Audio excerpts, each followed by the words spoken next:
In today's video, I'm going to teach you how to change language on the IKEA app. If you've just installed the app or you're shopping in a different region, switching the language can make browsing and checkout much easier.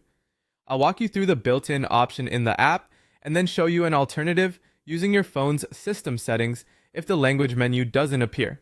Start by opening the IKEA app on your mobile device.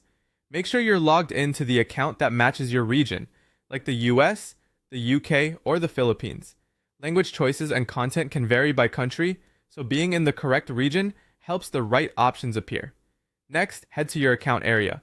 Tap the profile icon at the bottom right of the screen to open your account settings and preferences. This is where the app keeps most of the controls you'll need. From there, open the app settings, scroll down and look for settings. Depending on your version, it might be labeled app preferences or more options. Don't worry if the wording is slightly different. The language control is in this general area. Now tap language or app language. This will show you